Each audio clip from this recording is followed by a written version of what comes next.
దాదాపుగా 10 రోజుల ముందు నుంచే రాష్ట్రపతి గారిని కలిసి రాష్ట్రపతి గారి దగ్గర విద్యా ఉద్యోగ అవకాశాలలో 42% రిజర్వేషన్ల బిల్లు, స్థానిక సంస్థలలో 42% రిజర్వేషన్లు ఓబీసీలకు ఇవ్వాల్సిన 2 బిల్లులు, చంద్రశేఖరరావు గారు తీసుకొచ్చి గుదిబండగా మారిన 50% పరిమితితో కూడుకున్న ఆర్డినెన్స్ను ఆమోదించండి అని రాష్ట్రపతి గారికి కలిసి విజ్ఞప్తి చేయాలని దాదాపుగా 10 రోజుల క్రితమే రాష్ట్రపతి గారి అపాయింట్మెంట్ మేము అడగడం జరిగింది. మేము రాష్ట్రపతి గారి అపాయింట్మెంట్ అడిగిన తర్వాత అమిత్ షా గారు, నరేంద్ర మోడీ గారు రాష్ట్రపతి గారిని కలిసారు.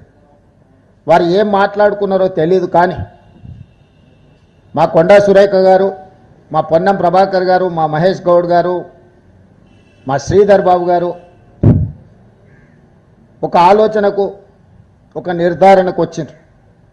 రాష్ట్రపతి గారు మాకు అపాయింట్మెంట్ ఇచ్చి మేము కలిసి చేసే విజ్ఞప్తులు వింటే ఓబీసీలకు విద్యా ఉద్యోగ అవకాశాల్లోనే కాదు, స్థానిక సంస్థల్లో 42% రిజర్వేషన్లు ఇవ్వాల్సిన తప్పని పరిస్థితి ఏర్పడుతుంది. కాబట్టి అసలు తెలంగాణ రాష్ట్ర ప్రభుత్వానికి ముఖ్యమంత్రి గారి నేతృత్వంలో కలిసి ఒక విజ్ఞాపన పత్రాన్ని ఇచ్చి మా పెండింగ్ బిల్లుల అంశాన్ని తేల్చమని ఏదైతే అడుగుతున్నామో, మాకు అపాయింట్మెంటే రాకుండా కేంద్ర ప్రభుత్వం, నరేంద్ర మోడీ గారు, అమిత్ షా గారు అడ్డుకున్నారని ఒక నిర్ధారణకు మా మంత్రివర్గ సహచరులు, మా పార్టీ అధ్యక్షుడు వచ్చిండ్రు.